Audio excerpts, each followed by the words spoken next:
ជាសួរគ្រូនឹងសួស្តីអ្នកគ្នាអញ្ចឹងសារវីដេអូនេះគឺខ្ញុំនឹងបង្រៀនអ្នកគ្នាអំពីការ install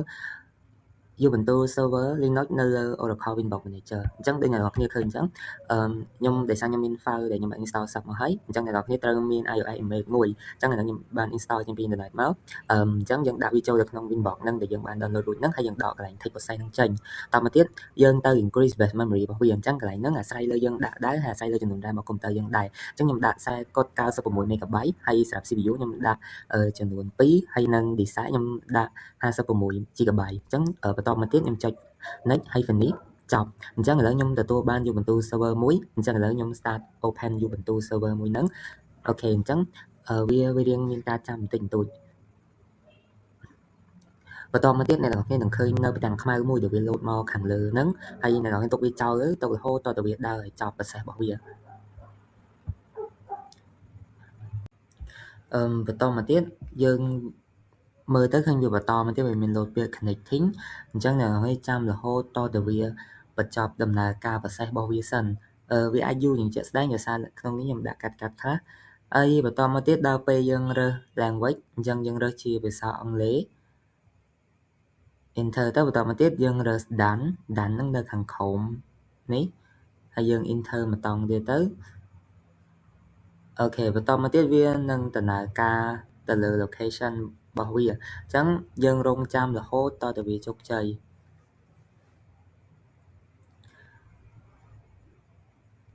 ដូចខ្ញុំបញ្ជាក់មុននឹងអញ្ចឹងដោយសារតែនៅក្នុងវីដេអូនេះមានកន្លែងខ្លះខ្ញុំ scope ខ្ញុំកាត់មួយចំនួនអញ្ចឹងវាមើលទៅឃើញរៀងលឿនតែជាក់ស្ដែងវាអាចរៀងយូរបន្តិចអូខេឥឡូវខ្ញុំបន្តទៅមុខទៀតឥឡូវខ្ញុំរួចហើយអញ្ចឹងអ្នកនរគ្នាចុច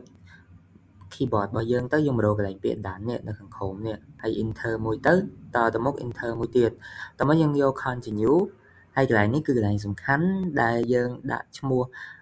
Ubuntu របស់យើងអញ្ចឹងកន្លែងហ្នឹងយើងចង់ដាក់អីក៏បានដែរអាចដាក់ឈ្មោះផ្ទាល់ខ្លួនម្នាក់ៗគ្នាឬក៏អញ្ចឹងទៅឥឡូវខ្ញុំដាក់ឈ្មោះពុំនងមួយហើយខាងក្រោមហ្នឹងយក server name ខ្ញុំដាក់ថា Ubuntu ហ្មងចុះហើយអ្នកនរគ្នាអាចដាក់អីក៏បានដែរនៅកន្លែងហ្នឹងហើយចុងក្រោយគឺចុងក្រោយ sorry ពាក្យកណ្ដាលហ្នឹងគឺយើងរើសusername របស់យើងអញ្ចឹងអ្នកនរគ្នាដាក់អីក៏បានដែរខ្ញុំដាក់ដូចខាងលើងាយចាំហើយអ្នកនរគ្នាបញ្ចូល password ទៅវាអត់មាន require password standard ទេហើយយើង confirm ម្ដងទៀត done អូខេបន្តមកទៀតយើងចុចពាក្យ continue ហើយបន្តមកទៀតយើង done តទៅមុខទៀតកន្លែងហ្នឹងយើងមិនទាន់រើសអីក៏បានដែរ yes ហើយឥឡូវគឺយើងឲ្យវា install សិនអញ្ចឹងកន្លែងហ្នឹង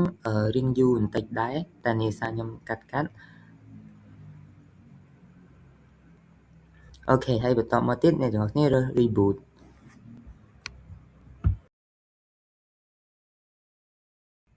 អូខេបន្ទាប់ពីយើង reboot ហើយអ្នកទាំងអស់គ្នាចូលមកបើកលើ Ubuntu server របស់យើងវិញម្ដងទៀតអញ្ចឹង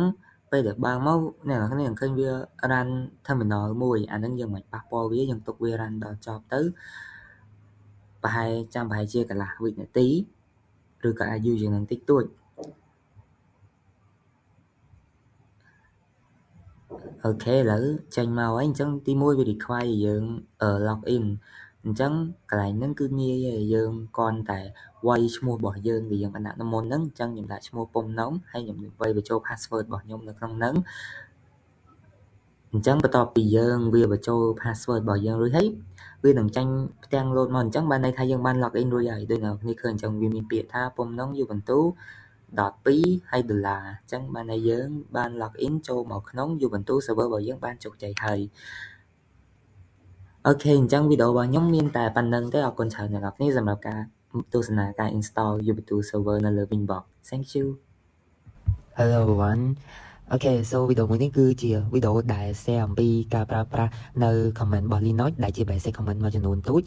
អញ្ចឹងនៅខាងឆ្វេងដៃខ្ញុំហ្នឹងគឺខ្ញុំកំពុងតែ run Linux នៅលើ Ubuntu server មួយអញ្ចឹង comment ដំបូងគេគឺ who am I សូថា what current user will log in ហើយទី2គឺ hostname យើងកំពុងចូលលើ host អ្វីទី3 df.h អាហ្នឹងសូថាតើយើងមាន usage អីគេខ្លះមានប្រើប៉ុន្មានសើប៉ុន្មាន free ប៉ុន្មានហើយមួយទៀតគឺ free.h ដែលហ្នឹងគឺសូទៅលើ memory usage របស់យើងហើយនឹងចុងក្រោយគេក្នុង slide ហ្នឹងគឺ top ដែល top ហ្នឹងគឺជា monitor running process Tỏ, là dân cho từ slide tiếp bí cứ navigation and file operation chẳng nó không navigation file operation như start từ 4 dùng PWD chẳng hạn so tha tới dân một bông tại show lơ directory vậy cái show nó đi tăng nát tiếp bí cứ ở ai nó ban đây tha directory bỏ dân main directory vậy cái là chẳng định nhom chẳng như bà cà pi rồi ai cứ nhầm đặt mua folder 1 folder 2 hay bắt đầu mà tiệt cứ pra cd nó như change directory bên đây tha là những show nơi home này chẳng như trong show từ folder 1 chẳng như say folder 1 chẳng ấy là những show bàn chụp chạy chẳng nhưng to mà comment bắt đầu cứ cd dot นั่นคือตกสลับปลานั่นเป็นอย่างจ้อง go up to another directory so แล้วยังทนยังจ้องเช่น before the one ยังก่อนแต่ cd dot enter yes ให้ประกอบมาติดคือ cd slash นั่นคือยังปลาสลับ go to root user จังไปยังใจ cd slash ยังtớiยังหนึ่งโจแต่đó root user มองให้นั่นเป็นอย่างจ้องเช่นมาเว้นยังก่อนแต่ใจ cd ไว้มายังเช่นมาขังข่าว root user ยังเว้นยังต่อมาก็มันประกอบติดคือ type file name ចឹង type ហ្នឹងយើងប្រើដើម្បីទៅគេ add លើ file name ណាមួយចឹងបើគេ add បានលើយើងចូលទៅក្នុង folder ណាមួយសិនចឹងខ្ញុំ cd ទៅខ្ញុំ cd ចូល folder 1ដែលជា directory របស់ខ្ញុំមួយហើយនៅក្នុង folder 1ហ្នឹងខ្ញុំប្រើប្រាស់ type ហើយខ្ញុំដាក់ឈ្មោះ file name ខ្ញុំថា linuxksk.txt អូខេអញ្ចឹងបន្ទាប់ពី enter ទៅខ្ញុំបង្កើតបានមួយហើយយើងចង់ឆែកយើងវាយ ls ទៅយើងឃើញ linuxksk ហ្មងហើយឥឡូវយើងចូល command បន្ទាប់ទៀតអញ្ចឹងនៅពេលយើងមាន file ហើយយើងចង់បញ្ចូលតន័យចូលទៅក្នុងនឹងបញ្ចូល content ចូលទៅក្នុងនឹងអញ្ចឹងយើងប្រើ command បន្ទាប់គឺ echo ដើម្បីប្រើប្រាស់វាបានយើងគ្រាន់ say echo and then យើងទៅ say content ដែលយើងចង់ say so ខ្ញុំ say how are you and ខ្ញុំដាក់ឈ្មោះ file ដែលខ្ញុំចង់បញ្ចូល how are you នឹងទៅអញ្ចឹងគឺ file របស់យើង linuxksk.txt ខ្ញុំចាប់ខ្ញុំ enter មកខាងក្រោមប៉ុន្តែខ្ញុំចង់ទៅ say content នឹងចូលបន្ថែមទៀតអញ្ចឹងខ្ញុំគ្រាន់តែទៅ say echo ដែរហ្នឹងហើយខ្ញុំទៅ say ពាក្យថា I'm fine thanks and then ខ្ញុំប្រើប្រាស់ file name ដដែលគឺ linux.txt នៅខាងក្រោមហ្នឹងបន្ទាប់ពីខ្ញុំប្រើ file name ហ្នឹងខ្ញុំ enter អូខេឥឡូវខ្ញុំមានពាក្យពីរហើយគឺ how are you and I'm fine thanks ខ្ញុំចង់ដឹងពាក្យដែលខ្ញុំ say មិញហ្នឹងវាបានចូលទៅក្នុង file txt ខ្ញុំអត់អញ្ចឹងយើងប្រើ command បន្ទាប់គឺ cat ហើយយើងគ្រាន់តែ say cat មកហើយយើងដាក់ឈ្មោះ file របស់យើងគឺ linux.ksk.txt ហ្នឹងគឺ how are you I'm fine thanks yes ឥឡូវខ្ញុំចង់បន្តទៅ comment បន្តទៀតខ្ញុំមាន line 2ដែលខ្ញុំ say នៅក្នុងហ្នឹងហើយខ្ញុំមានអញ្ចឹងខ្ញុំចង់ copy line ហ្នឹងទៅឲ្យ file ផ្សេងទៀតដែលខ្ញុំអត់ទាន់មានទេ file ហ្នឹងអញ្ចឹងយើងប្រើ comment មួយទៀតដែល comment ហ្នឹងគឺ comment cp source destination អញ្ចឹងខ្ញុំគ្រាន់តែ say cp មកហើយខ្ញុំដាក់ file របស់ខ្ញុំគឺ linuxksk.txt អញ្ចឹងខ្ញុំចង់ copy content ចេញពី linuxksk.txt ហ្នឹងទៅកាន់ file មួយទៀតអញ្ចឹងខ្ញុំបង្កើត file មួយទៀតចឹងហើយខ្ញុំដាក់ឈ្មោះថា linuxlover.txt ហើយយើងបន្ទាប់យើង enter មួយមកអូខេអញ្ចឹងឥឡូវខ្ញុំបាន copy content ជោគជ័យហើយ so យើងទៅឆែកមើលទាំងអស់គ្នាថាតើ content ដែលខ្ញុំបាន copy មិញហ្នឹងវាបានចូលអត់អញ្ចឹងខ្ញុំឆែកខ្ញុំប្រើ comment ចាំដែរគឺ cat linuxlover.txt yes ឥឡូវខ្ញុំទូបានតន័យចាស់របស់ខ្ញុំគឺ how you I'm fine thanks តែ thanks ហ្នឹងគឺខ្ញុំសេខុសទៀតមិញអញ្ចឹងយើងជោគជ័យ 100% ទៅលើការ copy content ហ្នឹងអញ្ចឹងយើងទៅ comment បន្តទៀតគឺ comment rm មកពីពាក្យថា remove so ឥឡូវខ្ញុំចង់ remove file linuxlover.txt វិញខ្ញុំ say rm linuxlover.txt អូខេឥឡូវយើងឲ្យ s មើលថាតើ file ហ្នឹង delete នៅ so នៅក្នុង folder 1បាន delete ជោគជ័យមកទៀតខ្ញុំចុច control L ស្មើនឹង clear ហើយយើងតទៅ comment បន្ទាប់ដែល comment ហ្នឹងគឺ comment mkdir making directory គឺការបង្កើតទៅលើ directory ថ្មីនៅក្នុងហ្នឹងមិនខ្ញុំមាន folder 1 2ហើយឥឡូវខ្ញុំបង្កើត folder 3ខ្ញុំ enter មកខ្ញុំនឹងទទួលបាន folder 3អញ្ចឹង folder 3ហ្នឹងខ្ញុំបង្កើតវានៅក្នុង folder 1ដល់ពេលយើងឲ្យឯងទៅយើងឃើញថាមាន folder 3នៅក្នុង folder 1ហើយនៅក្នុង folder 1ហ្នឹងយើងមាន linuxksk.txt ដែលយើងបានបង្កើតរួមប៉ុន្តែចេះដោយសារយើងបង្កើត folder ផងយើងបង្កើត file ផងពេញ linux របស់យើងហ្មងឥឡូវចុះបើសិនយើងចង់ទៅ delete វិញយើងធ្វើមកយើងតោះឥឡូវយើងមកទៅ say comment មួយទៀតដើម្បីទៅ delete លើ directory វិញយើងប្រើប្រាស់ rm dir remove directory so យើងគ្រាន់តែដាក់ឈ្មោះ directory ដែលយើងចង់លុបអញ្ចឹងខ្ញុំបង្កើត folder 3ខ្ញុំលុប folder 3វិញហើយយើងឲ្យហើយឥឡូវបាត់ folder 3ចេញពី folder 1ហ្នឹងហើយថាចេះ folder 3ហើយវាអត់មាន content នៅក្នុងហ្នឹងទេអញ្ចឹងយើងអាចប្រើប្រាស់ rm dir ដើម្បីទៅ delete វាបានតែឥឡូវខ្ញុំចង់ delete folder 1វិញអញ្ចឹងឥឡូវខ្ញុំចេញពី folder 1ហ្នឹងសិន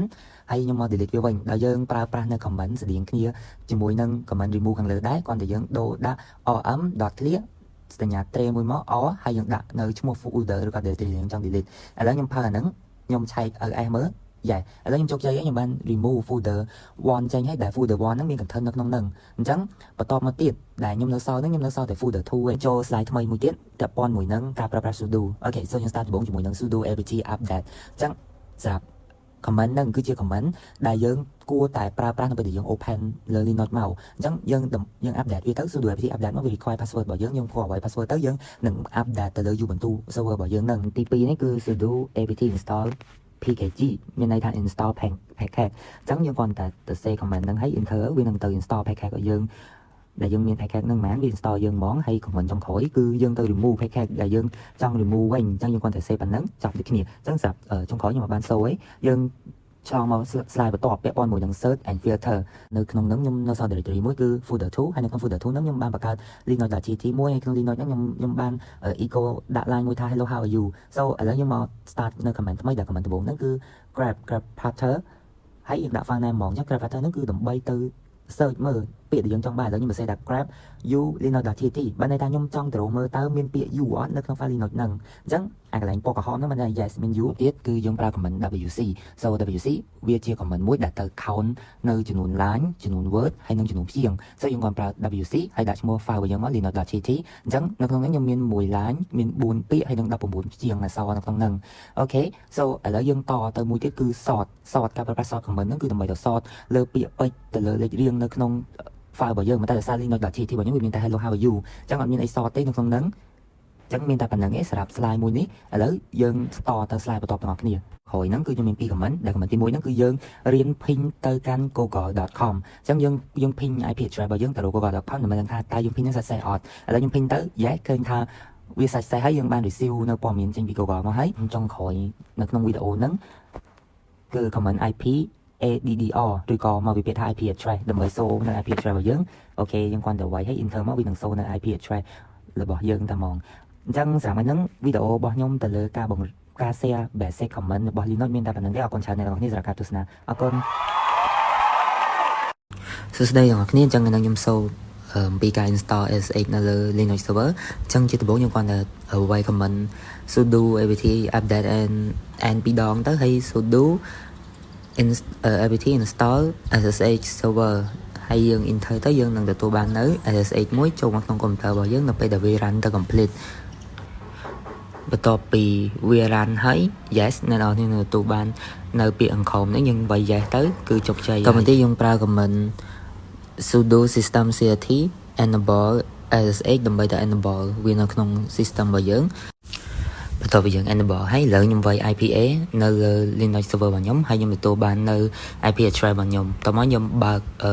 Windows PowerShell ដើម្បី remote ចេញពី Windows ចូលទៅកាន់ server អញ្ចឹងខ្ញុំប្រើ SSH username add ជាមួយនឹង IP address របស់ខ្ញុំតទៅពីយើងវាបញ្ចូល IP address ហ្នឹងវានឹង require យើងវាយ password អញ្ចឹងវាយ password របស់យើងចូលឥឡូវខ្ញុំបានចូលទៅក្នុង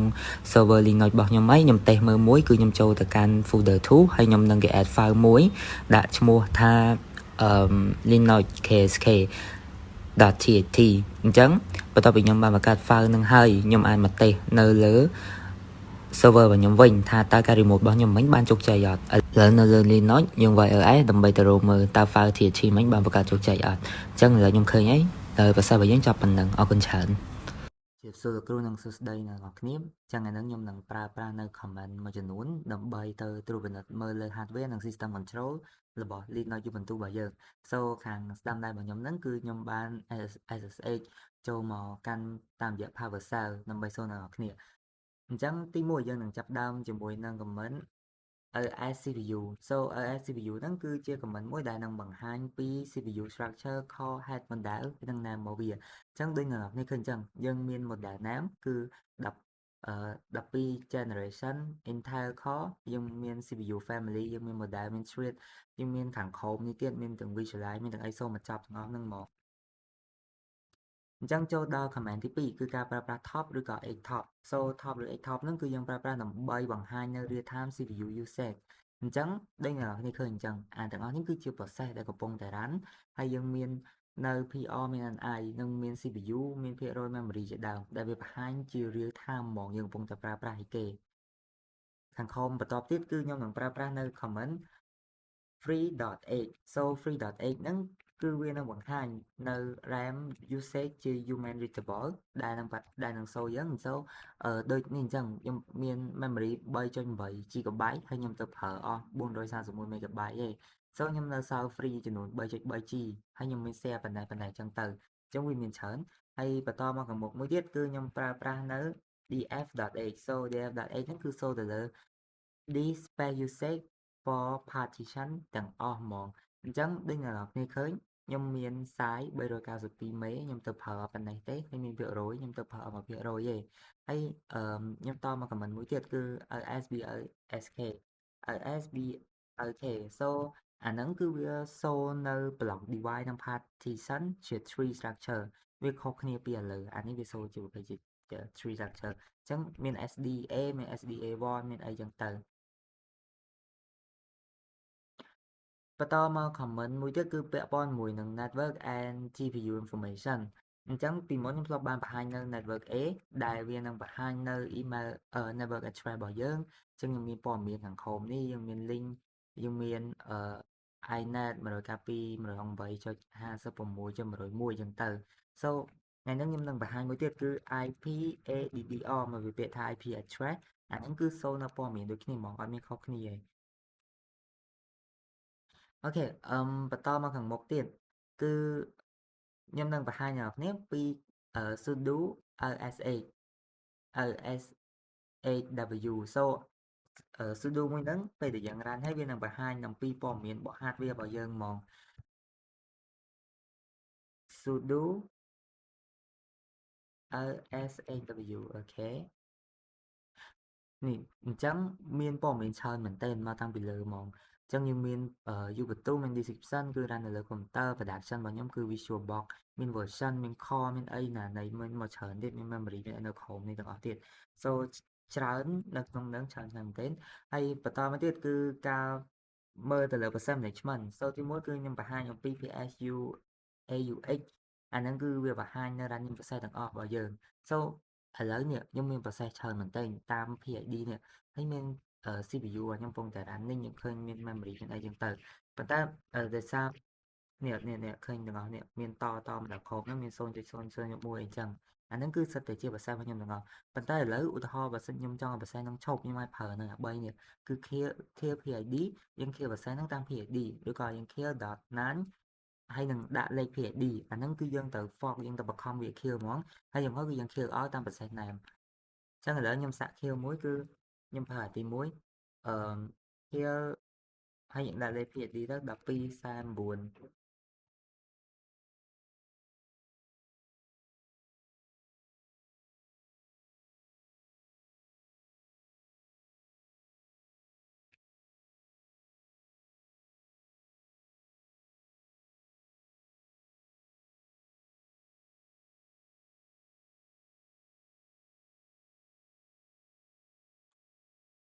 អ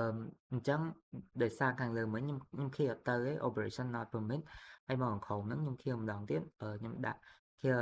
អាក្រោមនេះម្ដងឃើញឥឡូវគឺវាជោគជ័យគឺវា close remote ទៅហ្មងព្រោះអីខ្ញុំប្រើចេញពី power cell remote ទៅកាន់ Ubuntu របស់យើងវិញហើយមកដល់ចំណុចចុងក្រោយគឺមាន comment 3ដែលសំខាន់សម្រាប់អ្នកទាំងអស់គ្នាដែលប្រើចឹង comment 3នេះខ្ញុំមកសូលើ Ubuntu វិញងាយស្រួលជាងទី1ហ្នឹងគឺ comment shutdown ហើយទី2ហ្នឹងគឺយើងទៅ schedule shutdown យើងអាចកំណត់ទៅខាងមុខ15នាទី30 1ម៉ោង2ម៉ោងអញ្ចឹងហ្នឹងហើយនឹងទី3ហ្នឹងគឺយើង cancel shutdown វិញចឹងឥឡូវខ្ញុំសូពី schedule shutdown អញ្ចឹងស្រួលទេយើងគ្រាន់តែប្រើនៅ sudo shutdown.h ហើយយើងចង់ដាក់ប្រហែលនាទី so ឥឡូវខ្ញុំចង់ដាក់5នាទី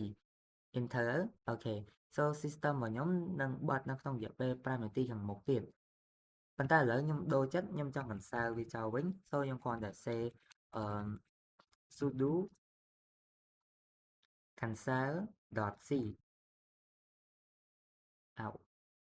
say cancel សោះsudo cancel.c cancel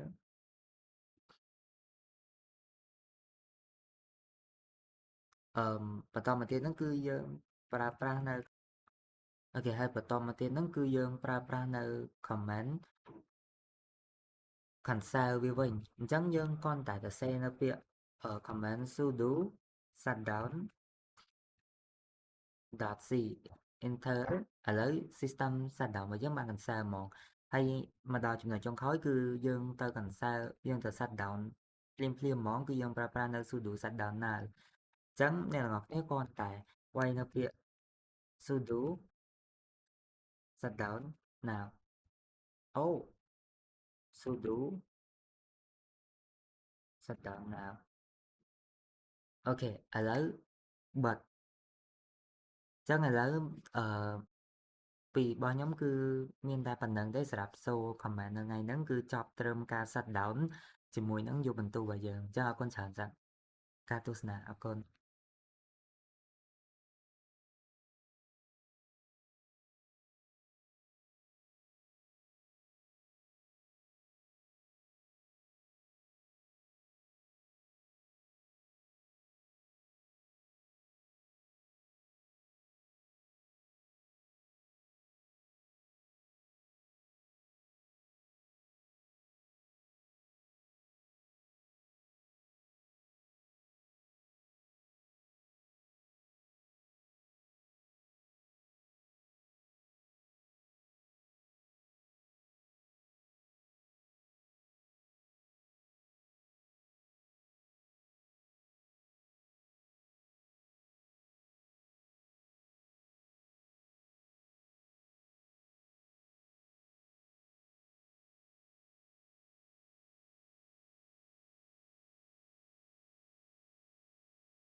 សួស្តីអ្នកនរគ្នាថ្ងៃនេះខ្ញុំនឹងបង្ហាញអ្នកនរគ្នាអំពីការបង្កើត user ថ្មីនៅលើ Ubuntu server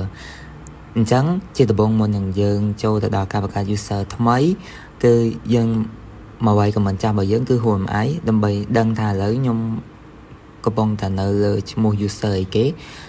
ហើយបន្តមកទៀតគឺ pwd តែខ្ញុំកំពុងតែឈរនៅលើកន្លែងណាអញ្ចឹងដូចអ្នកនរគ្នាឃើញអញ្ចឹងគឺខ្ញុំកំពុងតែនៅលើ home ហើយបន្តមកទៀតដើម្បីទៅបង្កើត user បានគឺយើងប្រើនៅ command sudo user_add.m.s/bin/bash ហើយចុងក្រោយហ្នឹងគឺយើងដាក់នៅឈ្មោះរបស់ user ដែលយើងចង់បង្កើតហ្នឹងអញ្ចឹងខ្ញុំឧទាហរណ៍ដាក់ថា support 01អូខេបន្តមកទៀតយើង enter មកយើងនឹងទទួលបានព័ត៌មានហ្នឹងហ្មងប៉ុន្តែកន្លែងដែលខ្ញុំ select m នេះ m ហ្នឹងគឺបានន័យថាទៅបង្កើតនៅ user directory ឲ្យ user ហ្នឹងហើយ .s/bin ស្អីហ្នឹងគឺបានន័យថាទៅបង្កើតជាទម្រង់ user cell សម្រាប់ឲ្យ user login បន្តមកទៀតខ្ញុំអាចគ្រាន់តែវាយ ls.l/home អញ្ចឹងដើម្បីដឹងថាតើនៅក្នុង Ubuntu server ហ្នឹងមាន user ប៉ុន្មានហើយមានអីគេខ្លះហើយយើងបង្កើតមិញហ្នឹងបានបង្កើតមកនៅអញ្ចឹងដូចអ្នកនរគ្នាឃើញអញ្ចឹងគឺមានក្រុមគេហ្នឹងគឺមាន3អញ្ចឹងនៅកណ្ដាលហ្នឹងគឺមាន user support 01ហ្នឹងហើយអញ្ចឹងបន្តមកទៀតបើសិនជាយើងចង់ log in ចូល user ហ្នឹងបានយើងត្រូវតែ set password ឲ្យ user ហ្នឹងសិនអញ្ចឹងខ្ញុំគ្រាន់តែវាយនៅ command sudo passwd ហើយដាក់ឈ្មោះនៅ user ដែលខ្ញុំចង់ដាក់ password ឲ្យហ្នឹង enter អូខេអញ្ចឹងខ្ញុំដាក់ password 1 2 3 4 5ជា password សម្រាប់ user មួយហ្នឹងហើយខ្ញុំ confirm password នឹងម្ដងទៀតដដែលអូខេឥឡូវគឺ successfully អញ្ចឹងឥឡូវយើងបាន password ហើយ ខ្ញុំនឹង log in ចូលទៅក្នុង user ហ្នឹងអញ្ចឹងឥឡូវយើង switch user ពី user បច្ចុប្បន្នយើងទៅ user support 01ម្ដងអញ្ចឹងដើម្បី switch user បានយើងវាយនៅ comment ស៊ូហើយដកនៅចំកណ្ដាលមួយបន្ទាប់មកទៀតយើងដាក់ឈ្មោះ user ហ្នឹង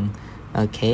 enter ហើយវាយ password ខាងលើមិញគឺយើងតបដាក់ហ្នឹង1 2 3 4 5អូខេឥឡូវខ្ញុំ log in ចូលមកក្នុង user ហ្នឹងបានជោគជ័យខ្ញុំ switch ចូលមកហើយអញ្ចឹងខ្ញុំសាកតេស្តមួយអញ្ចឹង who am I yes គឺខ្ញុំកំពុងតែនៅលើ user support 01ហើយជាសួរគ្រូនឹងសួស្តីអ្នកគ្នាថ្ងៃនេះខ្ញុំនឹងបង្ហាញអ្នកគ្នាអំពីការកំណត់ group permission ទៅលើ group ឬក៏ការកំណត់ group permission ហ្នឹងទៅតាមរយៈ user អញ្ចឹងដើម្បីទៅកន្លែងហ្នឹងបានយើងមានបូតចំណុចធំអញ្ចឹងទី1គឺយើងទៅបង្កើត group ទាំងអស់គ្នាសិនសម្រាប់ group ដំបូងគឺយើងបង្កើតនៅ group developer អញ្ចឹងយើងប្រើនៅ command group sudo group add ហើយយើងដាក់ឈ្មោះឋានតមកទៀតខ្ញុំដាក់បន្តទៀតបន្តែខ្ញុំដូរឈ្មោះវិញអញ្ចឹងខ្ញុំមាន group មួយទៀតគឺ group DevOps ហើយនឹងចុងក្រោយហ្នឹងគឺ group UX UI កាន់អញ្ចឹងបន្ទាប់ពីបង្កើតហើយយើងអាចប្រើនៅ command cat /act/group ដើម្បីទៅឆែកមើលថាតើគ្រប់ទាំង3មិញហ្នឹងយើងបានបង្កើតនៅអូខេអញ្ចឹងអ្នកនរអាចឃើញនៅខាងក្រោមគេហ្នឹងមានគ្រប់3 ID ពី1004ដល់1006ដែលយើងបានបង្កើតមិញអូខេឥឡូវបន្ទាប់ពីយើងបង្កើតគ្រប់ហ្នឹងហើយយើងចូលមកកាន់ចំណុចបន្ទាប់ទៀតគឺទៅ delete គ្រប់ developer ហើយយើងទៅសូវាអញ្ចឹងសួរយើងអាចប្រើប្រាស់នៅ command sudo group del ហើយយើងដាក់ឈ្មោះគ្រប់យើងចង់ delete ហ្នឹងមកអូខេឥឡូវយើងទៅឆែកម្ដងទៀតនៅសល់គ្រប់នឹងអត់អញ្ចឹងអត់មានទេមិញយើងមាន developer មួយ ID 1004ឥឡូវបាត់ហើយអញ្ចឹងសម្រាប់ចំណុចបន្ទាប់គឺយើងត្រូវមកបង្កើត file TXT ចំនួន3ហើយលេខ5គឺ listware slong text សូមឥឡូវខ្ញុំបង្កើតវានៅខាងក្រោមខ្ញុំ sudo touch ទៅលើ file ទាំងអស់មួយអញ្ចឹងឥឡូវខ្ញុំដាក់ captex ដាក់ file developer.txt ux ui.txt និងចុងក្រោយរបស់យើងហ្នឹងគឺ develop.txt អូខេឥឡូវយើងឲ្យវាមើលមក yes ឥឡូវខ្ញុំមកបង្កើតវាបាន3ហើយយើងអ្នកនរគ្នាឃើញអញ្ចឹងប៉ុន្តែសារនៅក្នុងហ្នឹងខ្ញុំមានគ្រប់មាន user ចាស់នៅក្នុងហ្នឹងស្រាប់អ្នកនរគ្នាអាចមើលឃើញនៅខាងមុខរបស់វាឥឡូវដូចនៅជួរទី3អញ្ចឹង develop.txt ហ្នឹងវាមាននៅ permission របស់វា .r.w .r .r ហ្នឹងអាហ្នឹងជា permission របស់វាអញ្ចឹងទៅខាងមុខទៀតយើងនឹងទៅ understand ពី permission ហ្នឹងទាំងអស់គ្នាអូខេអញ្ចឹងយើងតទៅចំណុចមួយទៀតហ្នឹងគឺគេឲ្យយើងឆាំងទៅ file permission ហ្នឹងទៅ7555អញ្ចឹង7555សម្រាប់ all text ដែលយើងបានបង្កើតទាំង3មិញហ្នឹងណាអាហ្នឹងបានន័យថាពេលដែលយើងឆាំងទៅ user ហ្នឹងគឺគាត់មានសិទ្ធទាំងអស់មានទាំងសិទ្ធ read write ហើយនឹង remove sorry read write ហើយនឹង execute អញ្ចឹងឥឡូវយើងឆាំងទៅអាហ្នឹងទាំងអស់គ្នាអញ្ចឹងដើម្បីឆាំងអាហ្នឹងបានយើងប្រើនៅ command មួយឈ្មោះថា change mode អញ្ចឹងអ្នកនរគ្នាគ្រាន់តែបែបមកវិញមកយើងសរសេរ change mode 755ហើយយើងឲ្យទៅ raw file txt ទាំងអស់មួយទៀតកុំភ្លេច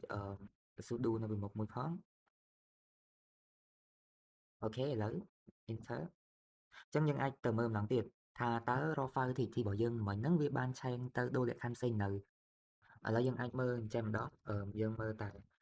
txt បានហើយយើងឲ្យ s.o ហ្នឹងគឺ long text ហើយយើង .txt អញ្ចឹងឥឡូវ file មិញនេះវាមានភាពខុសគ្នាពីខាងលើដូចអ្នកនរគ្នាមើលឃើញនៅខាងមុខវាអញ្ចឹងឥឡូវវាមាន .rw xr.xr.x អញ្ចឹងអាហ្នឹងបានន័យថាវាមាន full permission ហើយអាលេខ755ហ្នឹងគឺសំដៅទៅលើការឆែក permission របស់ file ទាំងអស់ហ្នឹងហើយសម្រាប់ចំណុចបន្ទាប់របស់យើងហ្នឹងគឺយើងយកអា file ដែលយើងបង្កើតមិញហ្នឹង add វាចូលទៅក្នុងក្រុមដែលយើងបង្កើតវាមួយអញ្ចឹងអ្នកនរគ្នាប្រើនៅ command sudo change owner នេះហើយយើងប្រើ root ហើយយើងដាក់ឈ្មោះក្រុមដែលយើងចង់ add វាចូលហ្នឹងអញ្ចឹងថាខ្ញុំដាក់ developer ហើយយើងដាក់ឈ្មោះ file ដែលយើងបានបង្កើតហ្នឹងអញ្ចឹងខ្ញុំមិនមាន file developer txt នេះអូខេអញ្ចឹងអ្នកនរគ្នាធ្វើអាហ្នឹង3ដងឲ្យគ្រប់ទៅយើង add វាចូល developer DevOps ហើយ UI គ្រប់នឹងម្ដងមួយទៅគ្រប់ទាំងអស់ហ្មង ចឹងឥឡូវខ្ញុំធ្វើគ្រប់ទាំង3ដូចអ្នកនរគ្នាឃើញអាកន្លែងហ្នឹងអញ្ចឹងឥឡូវយើងបានដូរពីគ្រប់របស់វាមួយហ្នឹងខ្ញុំដាក់ក្នុង developer ទាំងអស់ហើយអញ្ចឹងយើងចូលទៅចំណុចបន្ទាប់របស់យើងមួយទៀតហ្នឹងគឺយើងធ្វើម៉េចឲ្យគ្រប់ developer និង UI UI នេះកុំឲ្យគាត់អាចមាន set access បានទៅកាន់គ្រប់របស់ DevOps អញ្ចឹងដើម្បីបន្តទៅចំណុចទី3ឲ្យចប់មកដើម្បីយើងតេស្តមើលថា permission របស់យើងហ្នឹងវាដើរបានប៉ុន្មាន%គឺយើងត្រូវ add permission ទៅកាន់ user របស់យើងមានសិនអញ្ចឹងវាបន្ទូ server របស់ខ្ញុំមាន user មួយឈ្មោះថា support 01អញ្ចឹងឥឡូវខ្ញុំចង់ add អា file ទាំងអស់នេះចូលទៅកាន់ user របស់ខ្ញុំដោយប្រើនៅ command ខាងក្រោមគឺ sudo user mode .a ហើយ G ធំហើយយើងដាក់ឈ្មោះ file របស់យើងហ្មងអញ្ចឹង developer ហើយនឹងមួយទៀតហ្នឹងគឺ UX UI ហើយចុងក្រោយគឺយើងដាក់ឈ្មោះ user របស់យើងអញ្ចឹង user ខ្ញុំមានឈ្មោះ support 01អូខេ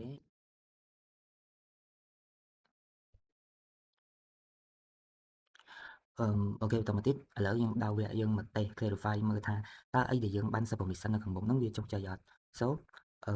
យើង access ចូលទៅកាន់ user ដែលយើងមានមួយហ្នឹងទៅអញ្ចឹងខ្ញុំមាន user មួយឈ្មោះថា support 01ហើយយើងចូលទៅ192.168.0.2អូខេឥឡូវខ្ញុំបានចូលមកក្នុងហ្នឹងហើយយើងបញ្ជាក់ខ្លួនឯងយើងជាណាគេឥឡូវខ្ញុំជា user support 01អញ្ចឹងយើងអាចមើលបានតើ user ហ្នឹងមានបានគ្រប់អញ្ចឹងឥឡូវខ្ញុំមានតែ2គ្រប់ឯងគឺគ្រប់ UX UI និងគ្រប់ developer អញ្ចឹងបានខ្ញុំអាចមាន set access ចូលទៅក្នុងគ្រប់របស់ DevOps បានទេអញ្ចឹងឥឡូវខ្ញុំ cd ចូលទៅ main project របស់យើងតែយើង install នៅក្នុង home ហ្នឹង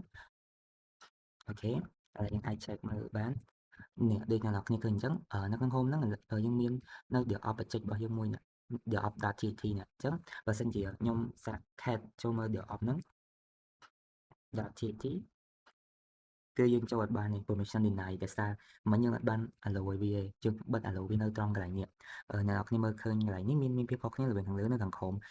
នៅកតុយនេះមាន rx.x ប៉ុន្តែនៅនេះមានតែ x. ទាំងអស់ហ្មងអញ្ចឹងសម្រាប់ DevOps ហ្នឹងយើងអត់មាន set នៅខាងក្នុងហ្នឹងឯងយើងបានបិទ set សរុបទាំងអស់ហ្នឹងហើយអញ្ចឹងវីដេអូរបស់ខ្ញុំថ្ងៃហ្នឹងមានតែប៉ុណ្្នឹងទេអរគុណច្រើនសម្រាប់ការទស្សនា